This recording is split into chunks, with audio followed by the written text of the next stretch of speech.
Hi, my name is Sokuzan, and I'm one of Sokuzan's monks. Sokuzan so freely offers his love to us and his wisdom through these talks, and never asks us for anything in return. If you value what he does and what he is, and want them to continue, please visit our donate page at SokukoJi.org.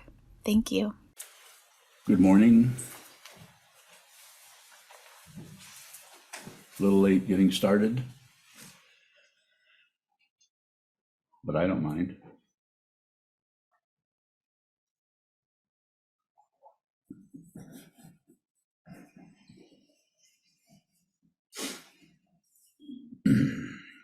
First of all, thank you to everyone for all of your generosity to support this mandala, this center of sanity in a pretty crazy world.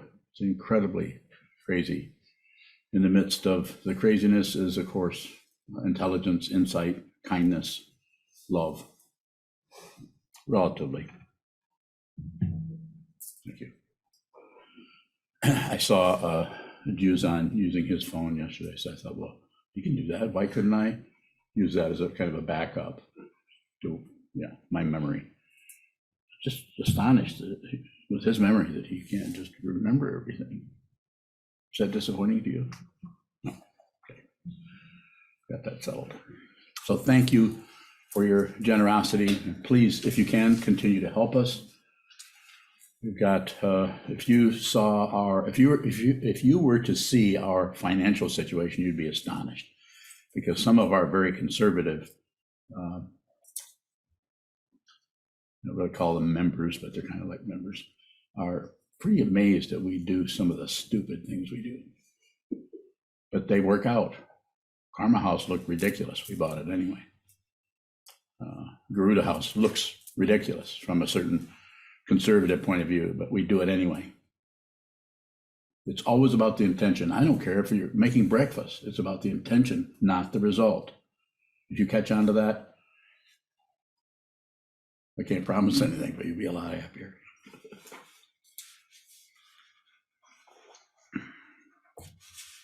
There's all kinds of results hanging around the corner to come and kick you in the butt.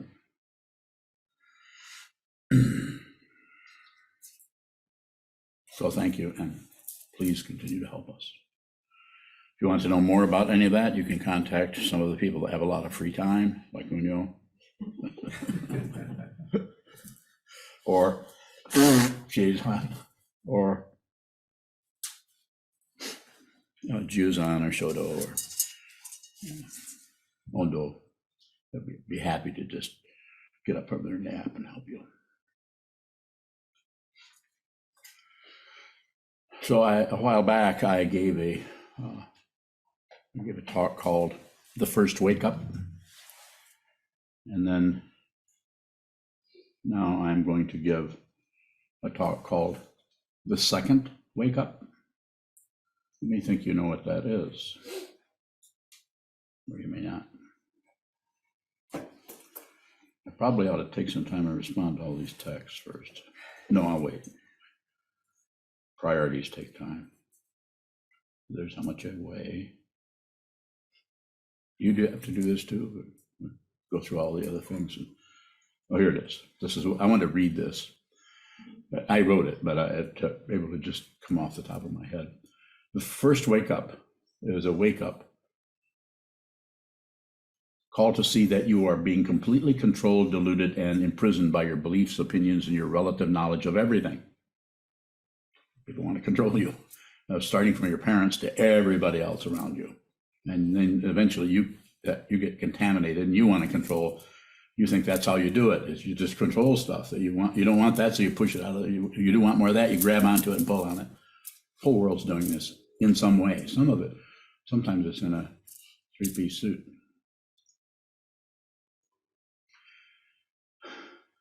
Your opinions, you're completely controlled and deluded by, imprisoned by your beliefs, opinions, your relative knowledge of everything. It's obvious that the politicians and corporations and this culture are in control, and also your family or your own mind is trying to control, and a constant evaluation and coming out of the mind stream Oh, I got that. I can't get at this. I've got to remember to not push, do this, that. So first wake up is you actually see that you might need to approach this in a different way. Some people have that first wake up and immediately go to the psychiatrist, the therapist, or to someone who can give them drugs to cover it up. Or go to as many people go to the bar and drink until those feelings go away. You might disagree. You might think that people don't do it that way. Yeah, maybe you're right. Maybe I'm misperceiving that. But look very closely at anything you do. Look at the motivation for what you do. Just look. You could say that. It's a why question, but still, and it can turn into a what question eventually. But the what comes down to identity, not about a cause, not about necessarily about some kind of a tertiary causation. Look closely, please. The first wake up is to see that and begin to train your mind to see the ultimate wake up, which is to wake up to who you really are and what all that other stuff really is. So, but then there's the second wake up, which when I wrote that, I didn't know this one would show up, but it started to show up this morning. So I have not thought it through, written it down. I don't even have any notes for it. So what is it I'm going to say? I have no idea. If I'm sitting up here with some kind of idea of what I'm going to do, then it just becomes not so helpful. It can become pretentious, and it could become something like, I want to push my ideas off on you.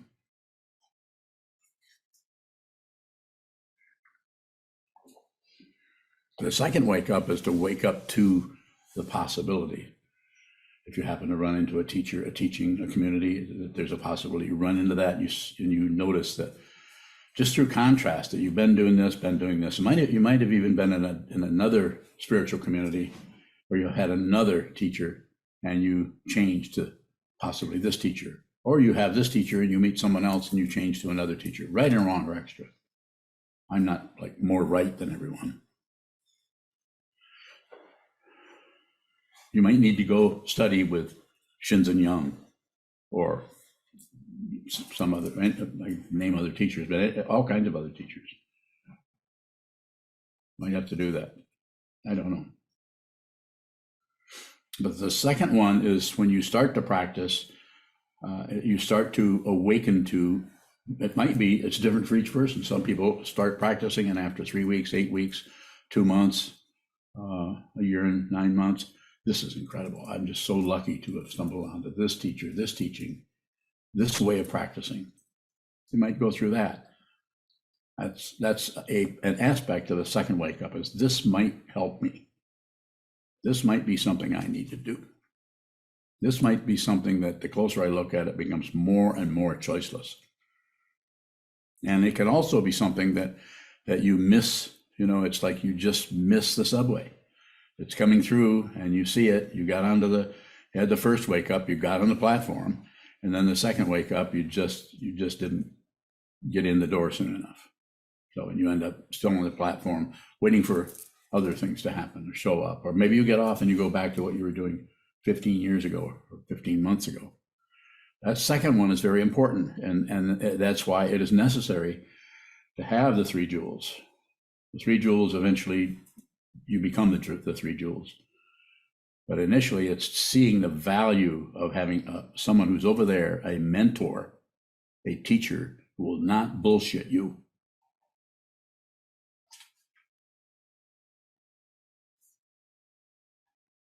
Not try to control you, get your money, manipulate you in some way. That goes away. In some ways, for some people, that's kind of disheartening. You would rather be manipulated by somebody that you seem to have some relative respect for. You would rather say, tell me what to do. I have people even come occasionally and say, I'm all yours. Let me, I want to, what should I do next? And I say, face the wall, always. And it's not because there aren't other things that may come up occasionally. I may think of something else. I may even say, do you really want to do this? You really want to meditate? Don't do anything unless you have to. I say train your mind, but if you don't have to do that, do something else. Be respectful to your karma. You're only going to get so many chances, not more than 3,682 chances, but you won't remember a damn one of them, because the nature of consciousness is not about grasping, hanging on positions. It's because there isn't anyone.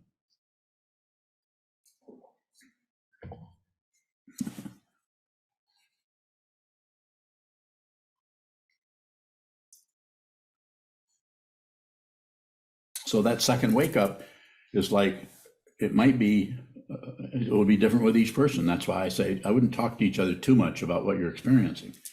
A little, you could study together, that's good, but to chit chat about what your experiences are and how that compares to ayahuasca, and what happened with LSD, and what happened with this really great bud that came from South America. You all know what I'm talking about. Comparing and shopping and comparing and shopping. They called it the spiritual supermarket.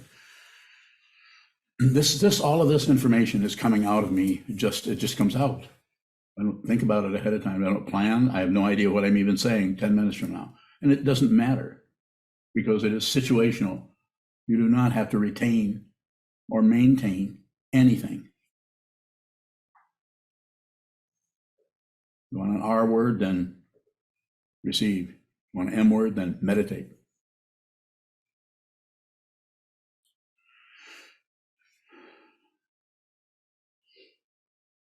All of these, the koans down through the centuries, all of the teachings have been saying, it's almost tricking, drawing us in with our logic. The illogical mind is drawn into the cave of demons, and then we grasp at those demons by running away. We grasp at those demons by fighting with them. We grasp at those demons by shutting down passion, aggression, and ignorance.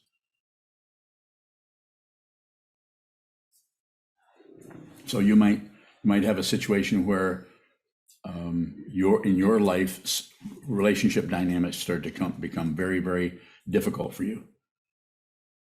And rather than in the mundane path, we just fight with that or get divorced or go into counseling or any kinds of ways to do that.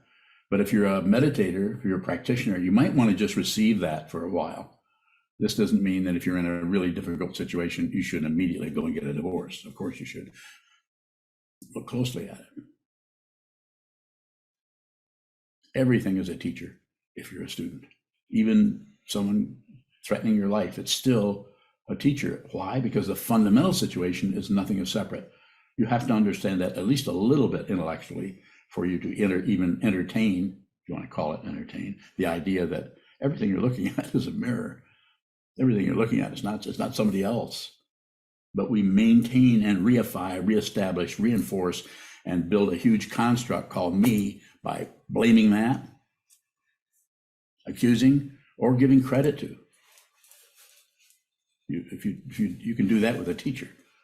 It's a very interesting area of way narcissism can show up through adoration of the teacher. Devotion is not adoring something, although the teacher might adore you.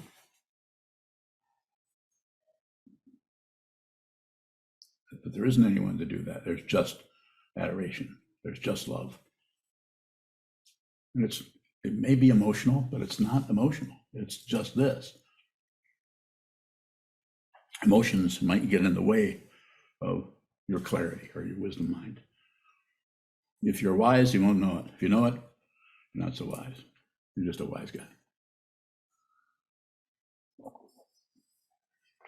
So the second wake up is seeing how the path that you've gotten on or joined or practicing in is going to show up so many different ways. And that wake up will be seeing how the things that you thought maybe before you started or in the first 10 minutes of this is what I'm setting up as the second stage, the second wake up. You might see that that's not working so well. You might even stop meditating for a while. You might do it deliberately to see contrast. I meditate every day, almost every day. I'm just going to stop meditating I think I've told people to do that before, some people. especially the people who don't have any problem meditating. So that second one, the path quality of it can be difficult because perhaps what you've been doing in your life and with your karma is you've been covering up, 10 years old, 8 years old, 15 years old, 18, 19, 20, covering up.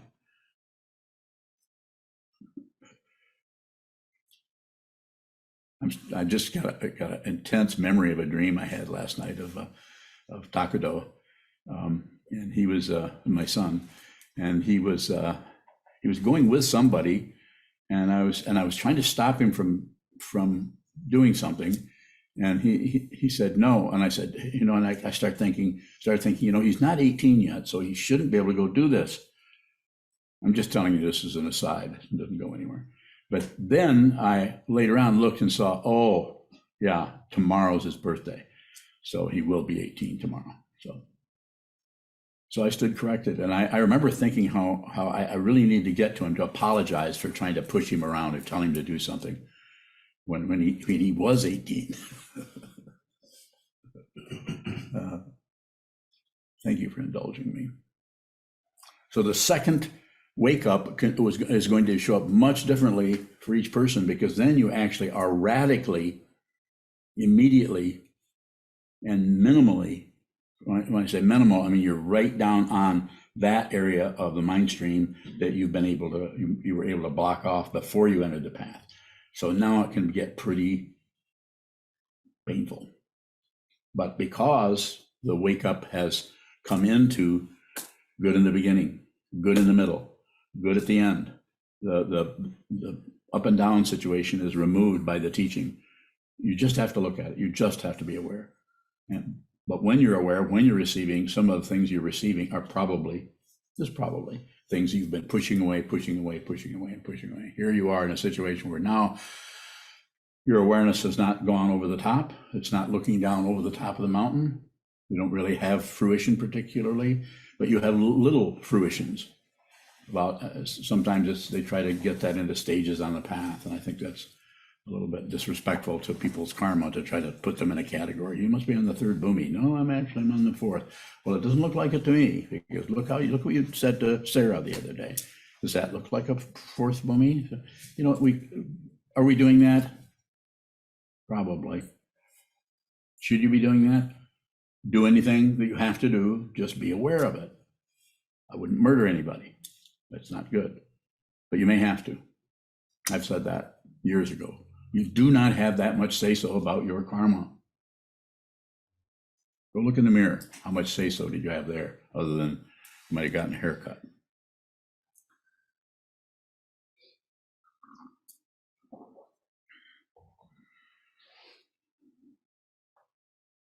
So it seems to be very necessary to understand this second wake-up, where you're seeing that now that you've gotten away from the chains of society, the beliefs, the conclusions, the conjunctions that are happening there that cause us to just believe what all the world so-called leaders say and do, right down to and including our mom and dad and our family and how we were treated, even if we were treated very generously and very kindly and respectfully, still samsara. Some people don't have enough difficulty or stress in their life to even enter the spiritual path, the true spiritual path, which is desolation to ego. There's less and less success, less and less reference points on the path. It can become more and more difficult. For others on this, what I'm calling this second wake up, we're starting to awaken to aspects of our mind and becoming responsible for things in our mind. We see we're actually generating concepts and judgments and ideas to pin on other people, and to enforce that and to get reinforcement by talking to ourselves and say, well, they actually are doing that. Well, they actually are being mean to me. Of course they are. It's samsara. People are suffering, and they're trying to get rid of, most people are trying to get rid of their difficulty by blaming or by controlling If you can control something, then it can't bother you. Like doesn't it seem kind of totally insane to any of you just to look at the way we handle people who are having difficulty handling their emotions and feelings and their understanding of being alive, and put them in a box and lock it? Doesn't that just look totally bizarre? Why would you do that? And especially someone who did something socially unacceptable at the age of 15, and now, and 40 years later, we still have them in a prison, in a box. I mean, I can name,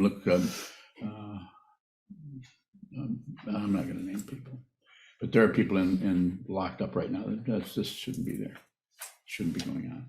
But it's the structure of the society, and there's just those structures, but there's also little parts of it that we don't see, just like there are little parts of our own confusion, our own self-imprisoning aspect of our mind, because we want to live up to something, live up to a standard of something, of what a bodhisattva is, rather than discover that, see that for ourselves.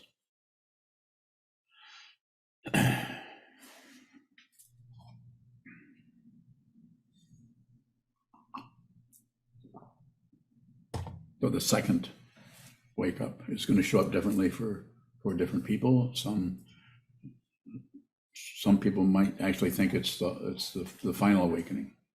It could show up that way, depending on the karma that comes together as your particular lifetime. Good. There are people out there writing books on this, about how to awaken. How to awaken. I should write a book. How to awaken. I probably won't.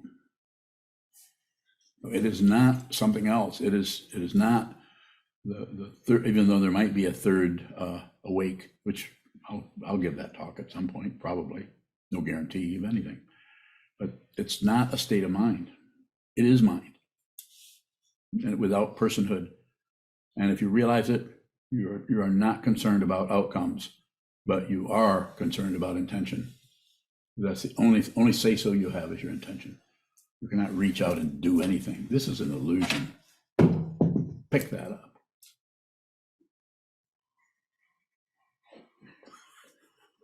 Why did you drop that? Well, I mean, you didn't actually drop it. You were distracting me when I was reaching for it. Go back. I'm training slaves here. Get everybody to obey the elderly. Okay, enough silly business. Questions?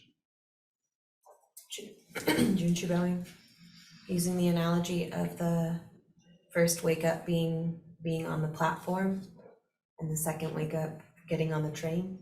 Once we get on the train, is it possible to get off? Yes, don't get off. Yeah, don't get off.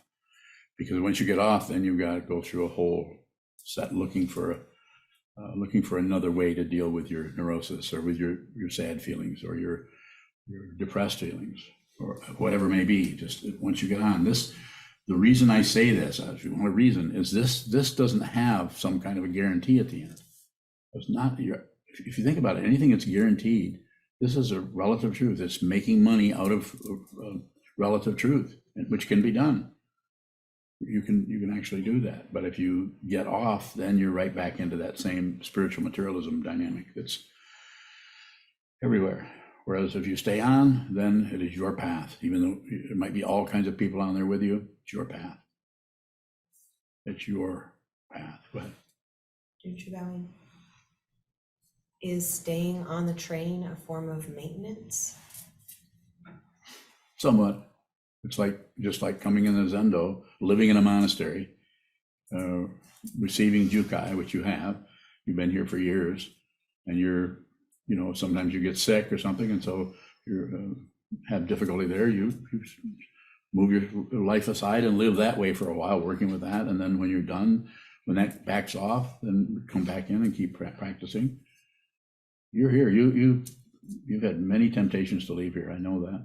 Even though you've not shared all of them with me. You don't have to.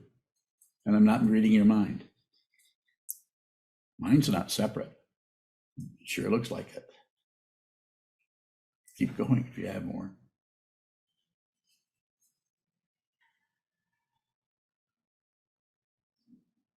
Ask that one question. Is there any ease in staying on the train? Of course there is. That's part of being on the train. This is difficult, but you hear me say, I say as much as I can, you can do this. My teacher, my first teacher, Chogyam Trungpa, most important thing he said to me is, you can do this. I would come with all the reasons I couldn't do anything, and I was a complete loser. I don't know if I used those words. And he said, he didn't explain anything. He didn't jump into my soap opera. He listened to it, but he didn't go into it. He said, you can do it. You can do this. Keep sitting. That's all I got from him. That's all I needed.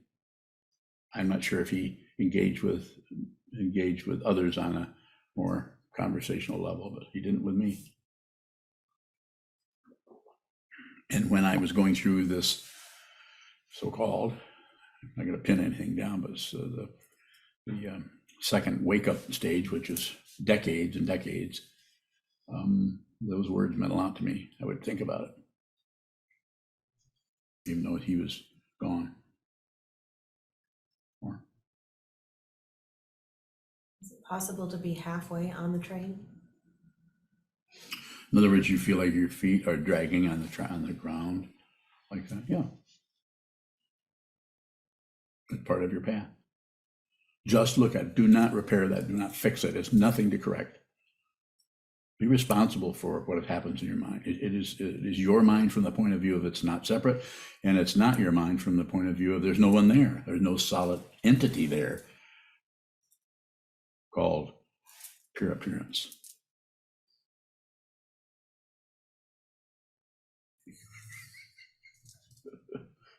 Just keep going. Just keep going. Let your foot drag on the ground. Doesn't matter. When I say it doesn't matter, of course it matters, because it adds to the conflict and the distress and the pain and the insecurity of the whole thing. But do it anyway. It's your path. You can do it. Do it now. Do it in this lifetime.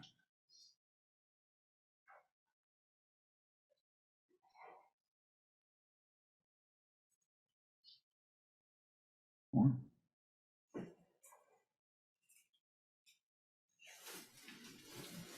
When you're bowing, what does matter? Bowing. And what does matter? We can get into some kind of relative thing. You know, from the point of view of you're a monk, I'm a monk, and we're a bunch of monks here, monkeys. And so we're all, this means we're serious about doing this. We're going to do this. This is not a hobby. We're going to do this. And everyone's in a different stage. Some people may be participating here, even in here or on Zoom, and not be as, you could say, as much into this. The situation for them and their life and what's going on through their mind or my mind or your mind is so different with each person. So right and wrong are you might as well be sticking your head in an oatmeal box. It's just like, as soon as you go into right and wrong, you trapped yourself in a polarity that all your wisdom mind is just kind of collapses, because your wisdom mind is everywhere. There isn't a tree in Europe that your wisdom mind isn't full of. Totally in harmony with all the leaves. Maybe a little bit attempt at romanticism, but not really. If there's no self, then there's no romance. There's just this.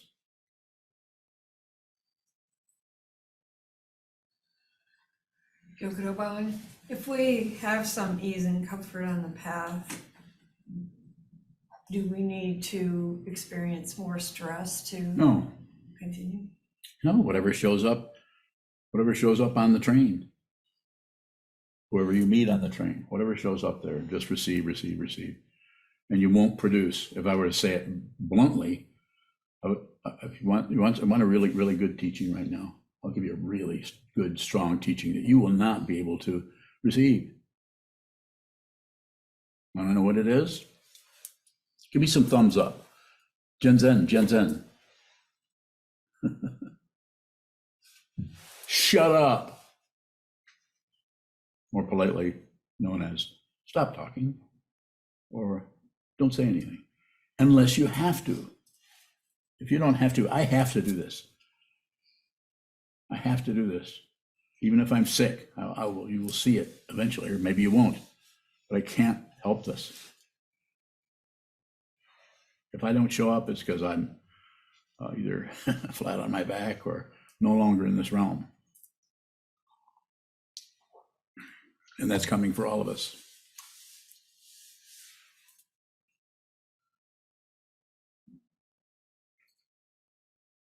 Yes. Jun Shubali, it feels like if I don't chain myself to the inside of the train, I will just fall off of it entirely. That's what the wall is. And that's what the schedule is for. The schedule isn't to boss people around, it's to give you a structure. And I'm sure you've noticed this is not reinforced in some kind of macho militaristic way. If you don't come in here, no one chases you down. We might contact you. We might wonder how you're doing, but we aren't going to come at you with, why weren't you at the service? Or why weren't you? Has that ever happened to you? Has anybody ever interrogated you? I don't know. It happens in my own mind. So self-interrogation, self-reprimand, but you're aware of that. You see that you're doing it to yourself. And that's awareness, awareness, awareness. So we put ourselves in this kind of container of forms, which has different shapes. Right form, wrong form is beside the point. If somebody comes up and says, which I think Takado recently said some part of the chants were incorrect, and we listened and looked at it and we changed it. He spent a couple years in Japan, so he probably has a better idea of what these chants would be than others. And so we don't have to live up to some kind of a standard, but if it's something that someone says something about and it's possible to make that change, we can do that. But we wouldn't necessarily make a change of nobody has to come to the forums. I would say, yes, you have to come to the forums, but it's situational. So if you're not feeling so good, everyone in here has gone through different kinds of having their health or how they feel, their energy level and all of that. You didn't get enough sleep. All you have to do is say, didn't sleep well. I'll be late to I won't be there for morning service, but I'll be there at the SAMU meeting. It's very situational. CCC, communicate, cooperate, collaborate. And that works very well. It works very well so that you can be responsible for your self-incrimination or for yourself blaming yourself for things. That's ego. That to blame oneself for anything, even if it's true, even if you relatively did do something. I'm not saying you didn't do something. There is cause and effect happening everywhere. That's why it's such a blazing form of yes, no, right, wrong, me, you in front of us all the time. And to see through that takes a lot of wall gazing. And when you do see through it, there won't someone who sees through it will not appear. The very seeing of it goes away. The identity, the subjectivity collapses. That's the way of talking about it.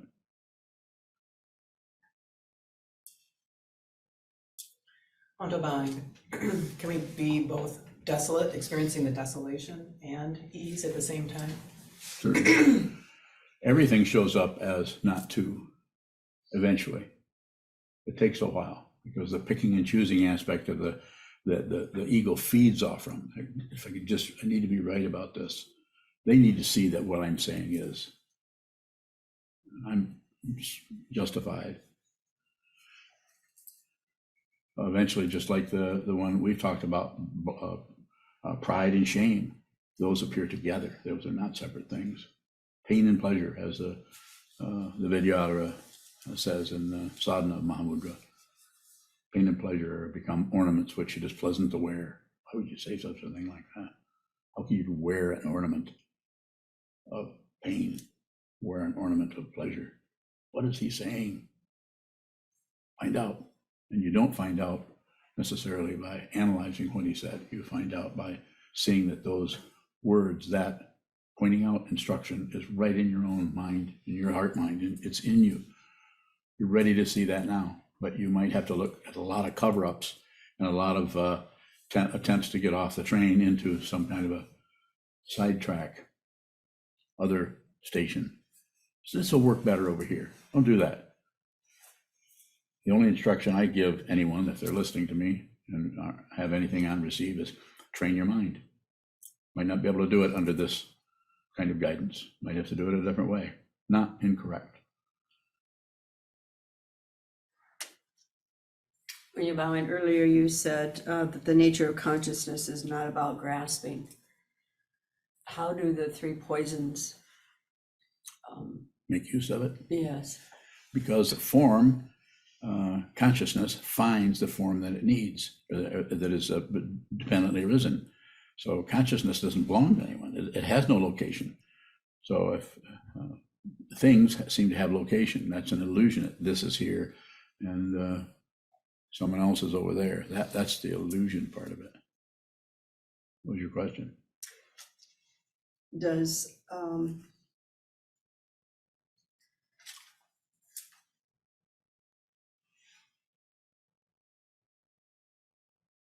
what is the nature of consciousness about if it's not about grasping? Nothing in particular. It has no qualities. Things that rise and may have qualities. It may be sharp or dark or light or smiling or frowning, but consciousness itself has no qualities, you can't describe it. So are you saying then that if any qualities show up, then that's an illusion? Mm-hmm. Yes.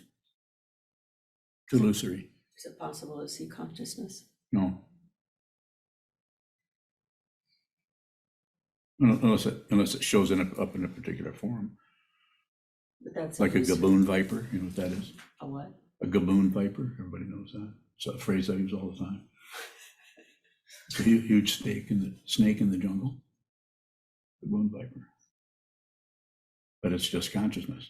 But that doesn't mean if you're manifesting as a human form, you better get away from that gaboon viper.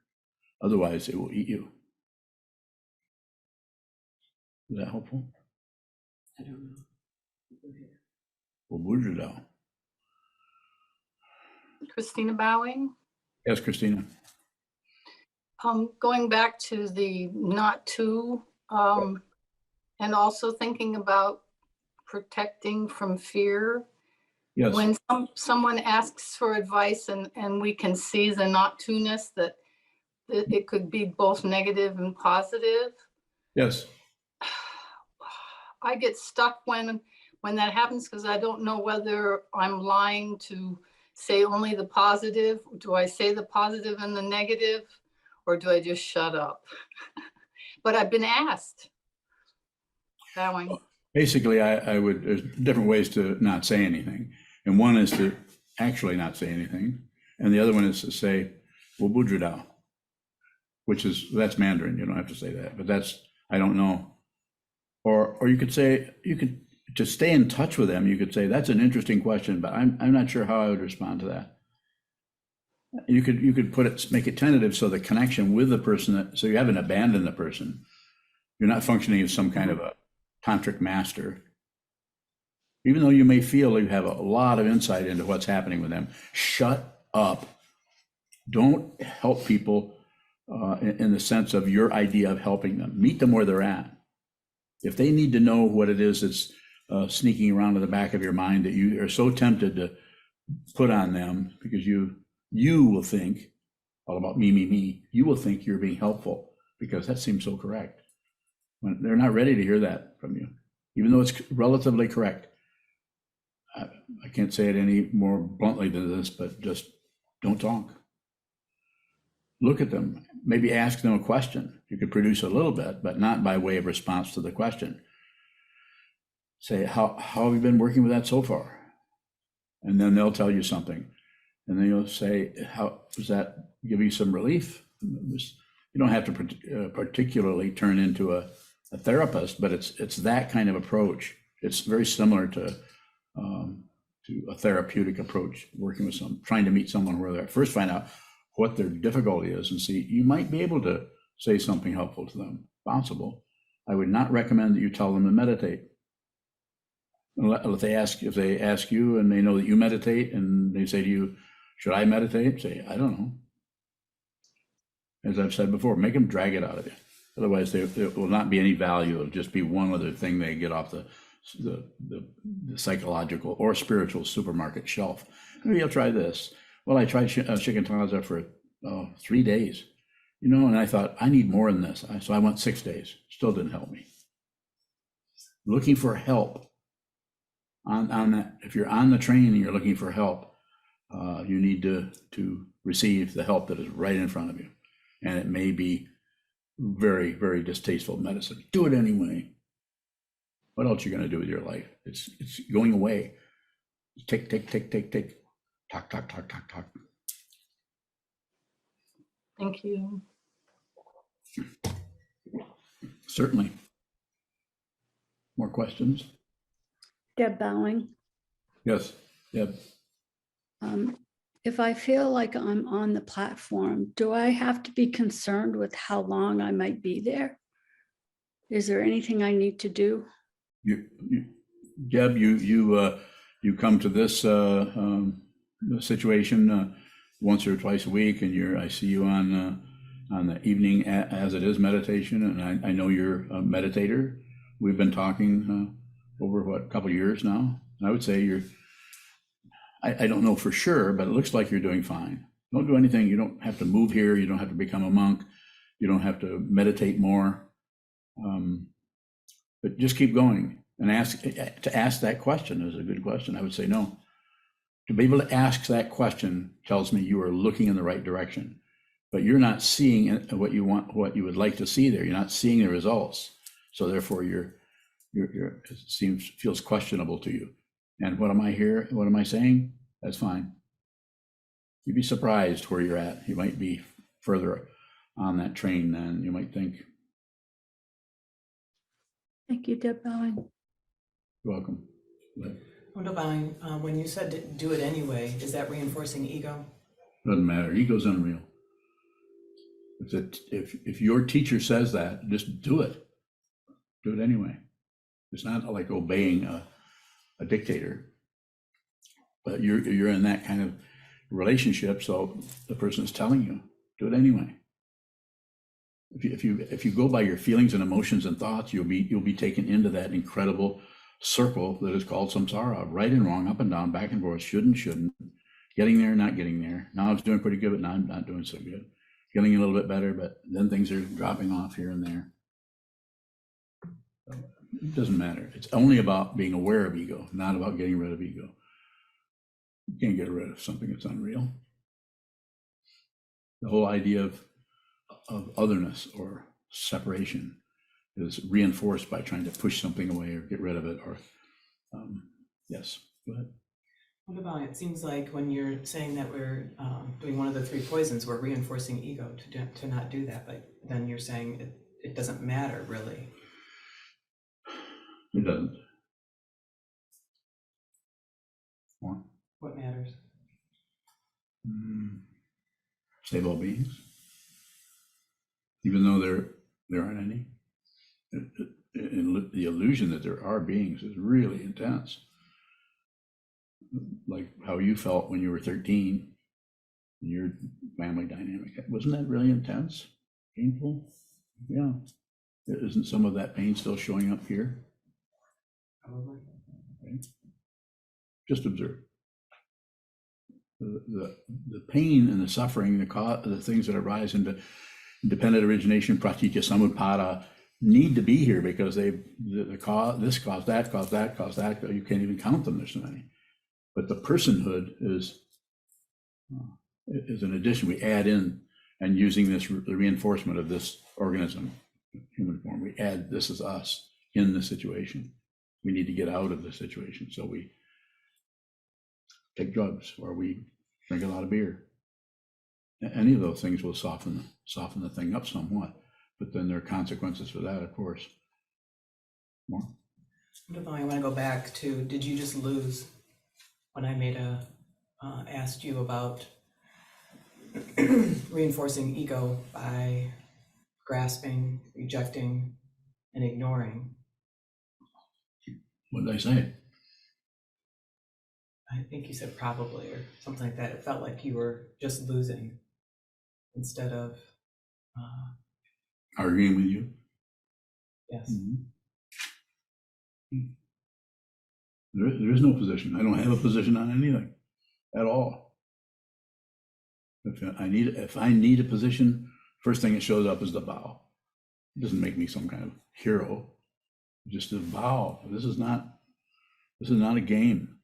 This is not, especially for those of you who are fully ordained. You've receiving and observing a vow to be with all things and to put everything before yourself. This doesn't mean you don't eat or you don't take care of a cut or get some sleep, because you're not separate from anything. But when it comes to picking and choosing, don't do anything. The situation, if you're here and you're clear about what this is, which won't feel like clarity, but if you're clear about what this is, you'll find yourself doing things that you're not even thinking. There's no thinking pattern. There's no preamble. No more thinking preamble but before you pick this up and move it over here and throw it on the ground and say, pick this up.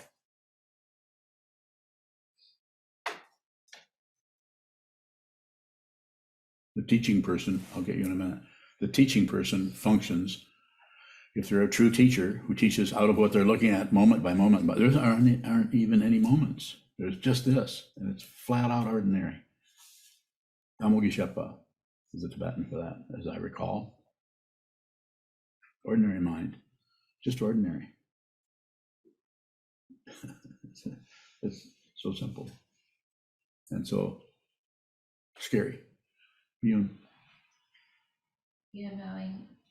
said one of the things we really only have say-so over is intention.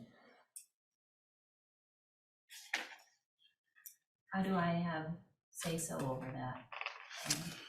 Because if you have the intention, which is the intention, you're wearing a rock suit, so you have the intention to be with all things. The more personalized form is save all beings. There's a being next to you, put them first. That doesn't mean they get to abuse you. Excuse me, because if you're fully putting them first, then you'll know that that's not something that would be healthy for them to abuse you. So you might poke them in the nose. That'll be enough of that abuse. I'm not kidding you. You see what this is, you're liberated. Hopefully I can give a talk on that, but it's very hard I start to choke on those words. You have to see it. It has to actually be something you see, not something that occurred that now I used to be this way, but now I'm this way. It'll be, the whole beingness quality will just come apart. More? I'm wondering where my say-so is. Are you saying In the intention. in a relative sense or in an ultimate sense? It's the whole thing together. You can't do anything relative that doesn't show up ultimately. And it's not a showing up, it's not separate from it.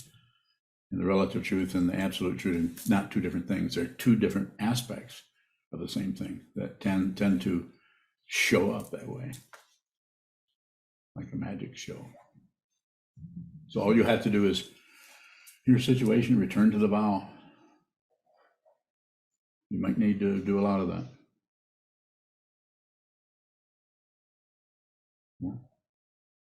Yeah. Well, it seems like intention has like a conceptual aspect. A little louder. It seems like intention can have a conceptual aspect tied to it. I intend to blank, and I'm just wondering where my choice, where is my choice and what intentions arise? You don't have a choice. Even intention is not exactly a choice.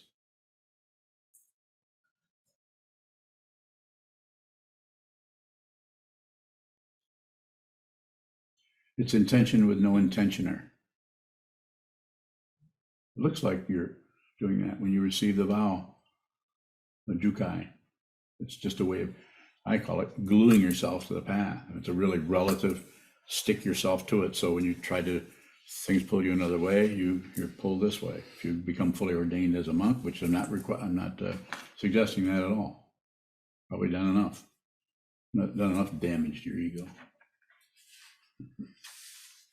And that's just the relative idea. There isn't any, it's not unreal, so you don't really have to be concerned with that. Anytime you see one thing, you're going to find a polarity.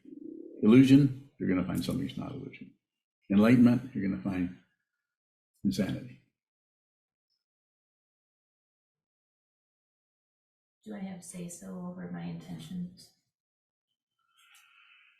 The say-so is the vow. The say-so is the bodhisattva, the mind of awakening. It's doing it. It manifests as a separate being. It manifests as Biyun or Longchenpa. It manifests that way. Realize that, and you will function that way. You'll function in both ways. You'll function as an apparent human being with body weight that is being drawn towards the center of the earth, and you'll feel like you're here, but you will know, not in the form of knowledge, that there isn't any place that you aren't. You're beyond locality, beyond positionality, beyond life and death. You're beyond, but it's not actually beyond, because that's more relativity. So it's a relative way of talking about it. Talking about it. It's hard not to say talking about it. Talking about it. Yeah, who does that? Let's see. Sokuzan, he's the one that does that somewhat. You feel corrected, Sokuzan? Well, I need to push harder on you then. Is there, you okay? Yes. Is there another question on Zoom?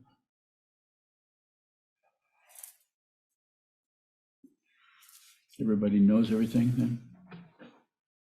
So we have 45 screens on there. So let's see, somebody I can pick on here. Oh, those people all look like they know how to stay behind their name. Oh, there's some names. Brian Bowing. Go ahead, Brian. Is clarity a fundamental quality of the mind?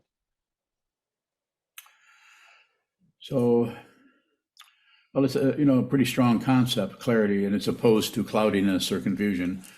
I would say it's fundamental. We're using that, but you can't just be clear, because if you're just clear, then because of non-duality, it's going to feel very cloudy, because you're clear about the cloudiness, which is what the Buddha went through 2,500 years ago when he saw that confusion or samsara was not separate from awakening, and that Buddhas and sentient beings were not different from each other. You sometimes say that if we're clear about this, then we'll be liberated. Yes. I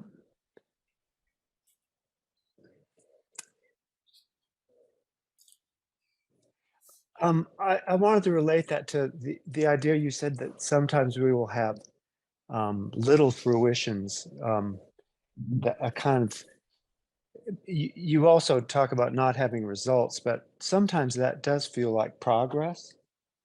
Sure. Yeah. It feels like it.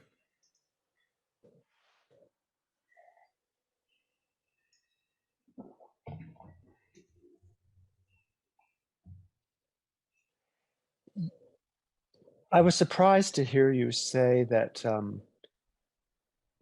Genshu asked about ease on the path or on the train. You don't often talk about there being ease. I mean, I sometimes feel that you don't want to throw a bone to the students too much, to us, to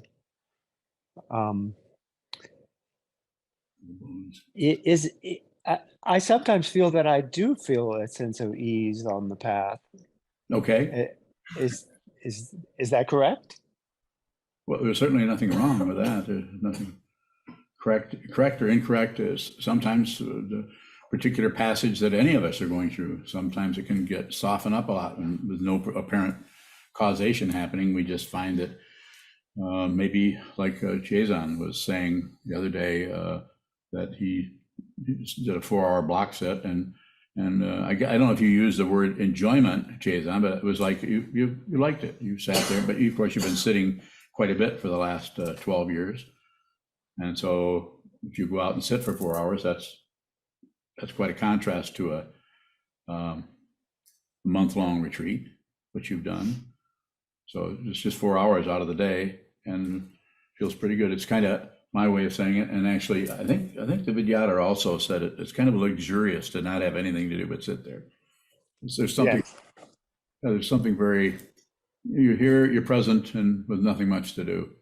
So it's a good thing to experience. And there's nothing to, we're not trying to stir up more troubles to make sure we're, oh my gosh, I think I got off the train and I still have a lot of terrible, gnarly things to go through yet. I better torture myself. This is why, just like the Buddha kind of went through that himself in certain early phases of his practice. I guess it was in that 6-year period where he went without eating, and he sat, and he didn't have any clothes, and he sat on really sharp rocks instead of really nice, soft kusha grass. So he was kind of deliberately working with the whole idea of pain. How, my guess, I don't know for sure, but he said at the end of his sojourn on the second wake up,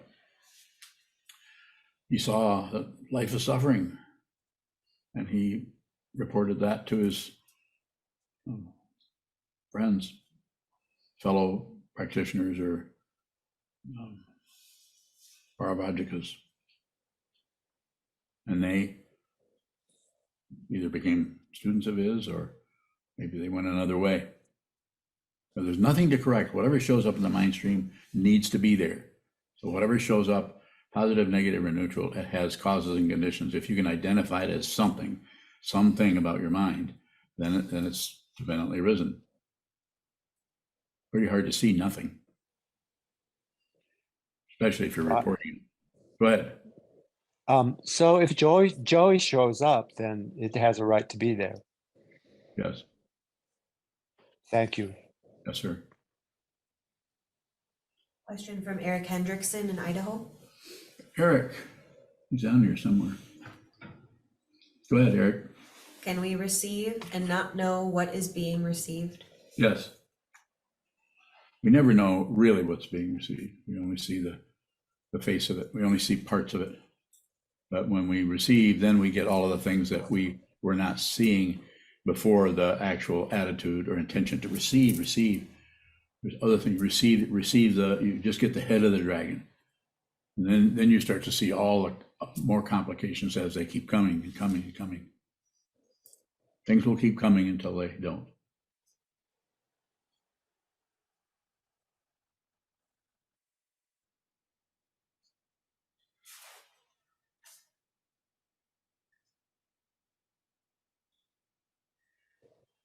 Ondo bowing. You said it's not a state of mind, it is mind. What is it? A consciousness only. We're still dealing with concepts, so we have to use them somewhat. Consciousness, we kind of understand what that is together. Only, we understand what that means. Nothing else. Empty of other. So we're trying to make it as simple as possible. So any of us, when we're reflecting on that, we can see that it's being pointed at. There isn't anything else but this, and it's not a bunch of separate things inside of a container. There's just this. Even the separations, the glomeruli in the kidney, or the gumballs in the glass thing where can you get those now? Then you put in 5 cents and you get Jawbreakers. Remember those? It's 25 cents. Is it 25 cents? No. You can understand that. That's due to the Republicans, right? No. You gotta blame somebody. What about it's everything that we see mind, our mind? There isn't anything but your mind. It's an amazing when the identity, the grasping at somebody who's trying to be somebody, or even maintain your own life, and that just comes apart. And it comes apart through awareness. It does not come apart through philosophical speculations or some kind of interior polishing of the structure of consciousness by pushing this and pulling that and agreeing with this, and some kind of working on it from some existential or physiological, any of that. Those show up somewhat, but there's a lot more to do than just gather up evidence for things. There's no evidence for awakening.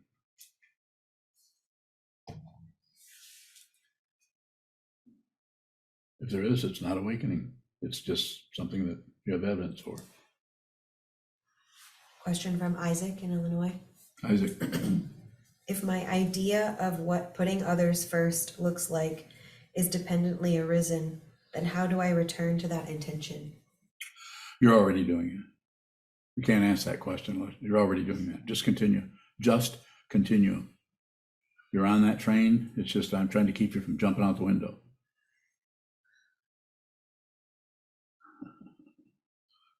Oh, and you're welcome, by the way.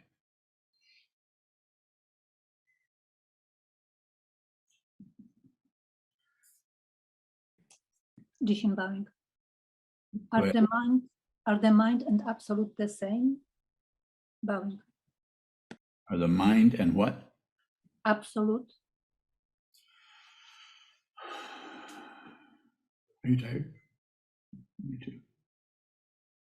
Yes. Same thing.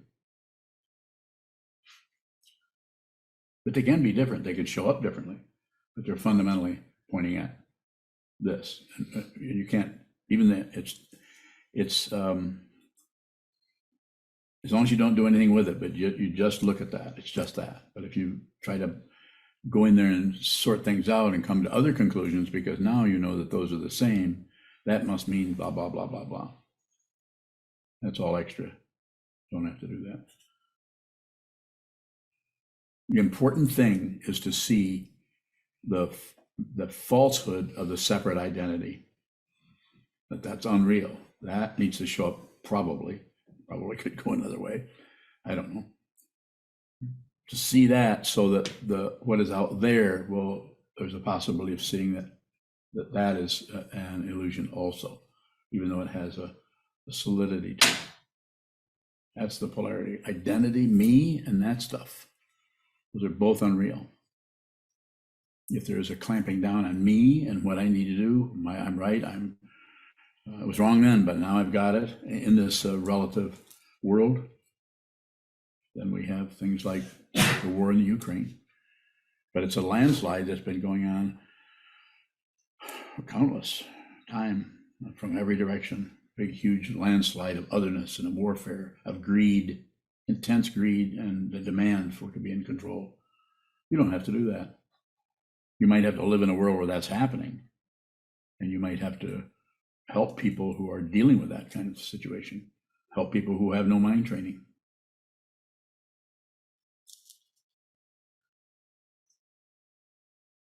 But you can free yourself from this. Become free from your conflicting emotions without getting rid of them. If you're waiting for them to disappear, you need a teacher. And it doesn't have to be me. I have enough stuff. Go ahead, please. I was looking at a slogan, train without bias in all areas. And I was wondering, how do I find my own bias since I'm maybe like blinded from it? Bowing. Yeah, I think it would be just a process. That's from Atisha's 7 Points of Mind Training. I think. But it doesn't matter. That's a slogan. I've heard it before. Train without bias, it's a tall order. And my way of talking about it or teaching it, as I'm sure you've heard, is watch the bias, but don't fix it. They're saying they're teaching differently, which is fine, which is maybe better than what I'm saying. But the way I say this is be aware of the bias that you have. It might take a while to, as you're training or doing sitting meditation, or as you're in our situation, attending the book study where you're working with other people who have their ideas about what's being read, if they're bold enough to share them. I'm not talking about encouraging people to teach others, but you could share how that looks to you, what's just been read, you can share that. And then your situation is and mine or anyone's, is get to the wall, sit down, hold still, and watch the bias keep coming up.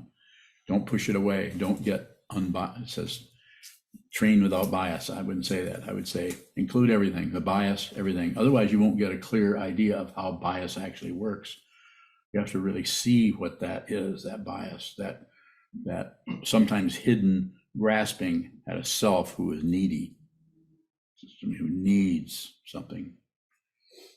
And maybe they don't even know they're needy. We don't even know. I don't even know we're needy until we see actually have to see the claws that are hooked into the otherness. I need to have my way. I need to be confirmed. I need to be validated. I'm not going to take that off of those people. Look closely, my friends and my enemies. Look closely at the mind stream and see who you are and see who you aren't. Go ahead. A question from Tomas in the UK. Tomas. It looks like to be aware much deeper about a craving becomes controllable. So many cravings in my mind. What do I need on a daily basis to understand the matter? So I'm very biased when it comes to this kind of a question. I don't know you. I think we might have asked you a question before, so I'm not sure of all the parameters around your personal life, what that's about, but it looks like you're doing sitting meditation. Continue to get to the wall as much as possible. You can't, I'm not saying you can't meditate once a day for half an hour or an hour, and that won't be helpful to you relatively, but to have any kind of ultimate understanding, it's going to take a lot more than that. It's going to take lots and lots of meditation practice. It might scare you if I tell you how much. So train by sitting meditation, and if it works for you, join we have 11 book studies every week. Well, I think I join all of them the last half hour or so. You're welcome to join one of those or not, or continue to study on your own. It's up to you. Sir. How do we function if we're not subject to conflicting emotions?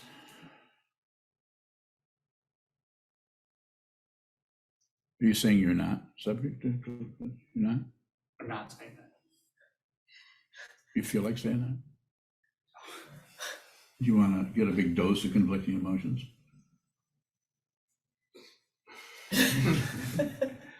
Yeah. So I won't call down the Garudas. That probably is going to show up in anybody's mind stream, conflicting emotions. So it would just be the person is there on the cushion. You are, someone is there and are practicing, and if they're not, like go back to Sokuzan, who said something about sitting for 4 hours, and of course this is someone who's done a lot of meditating in the last dozen years. So you will have periods where not much is happening there. So I'm not sure, maybe I didn't get to what it was you wanted to know. Go ahead. If conflicting emotions are showing up, how do I function and not be controlled by them?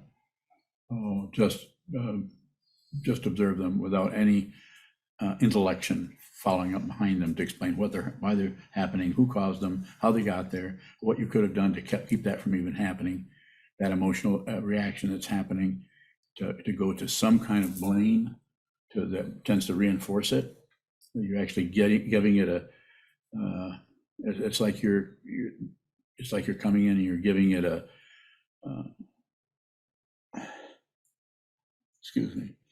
you're actually painting the trajectory. It's like jet trails. It's like you've got a jet trail. You're going to hook it to that and say, this is where it came from. He, she, they caused that. This is why I'm having this conflicting emotion. And sometimes we're doing that with ourselves. We're blaming ourselves for what we should have done, didn't do. And those kind of polarities, we buy into stories about it that keep it elevated.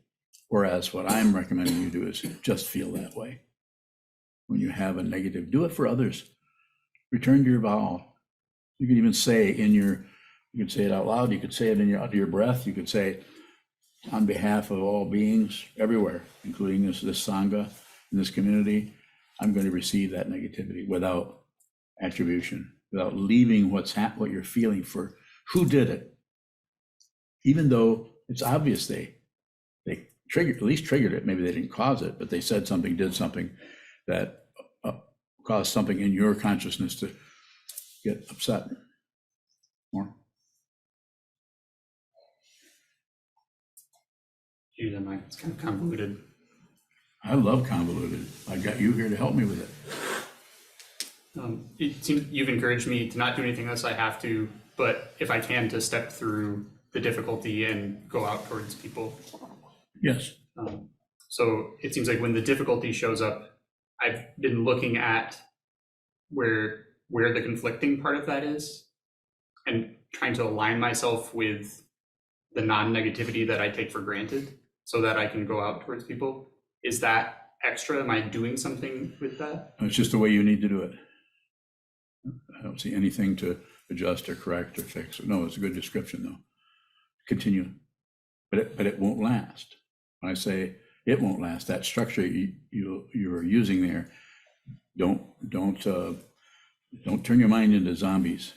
In other words, don't resurrect anything that's kind of gone away that used to you're kind of leaning on that methodology. And when you see that you're leaning on it, then you're actually, you're giving it transfusions to keep it alive. Make sense a little bit? Go ahead. It feels like if I were to just observe that, then I wouldn't do the reaching out.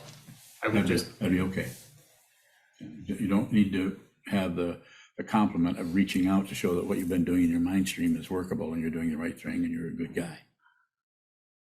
You're not a good guy.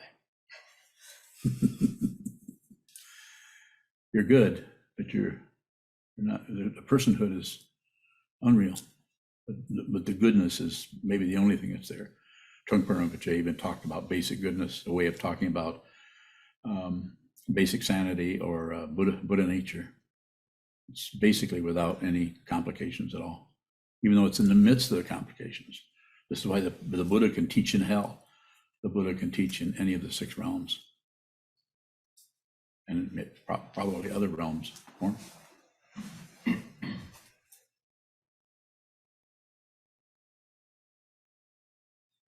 guess we can close. Thank you so much. Hi, my name is Sokuzan, and I'm one of Sokuzan's monks. Sokuzan so freely offers his love to us and his wisdom through these talks and never asks us for anything in return. If you value what he does and what he is and want them to continue, please visit our donate page at sokukoji.org. Thank you.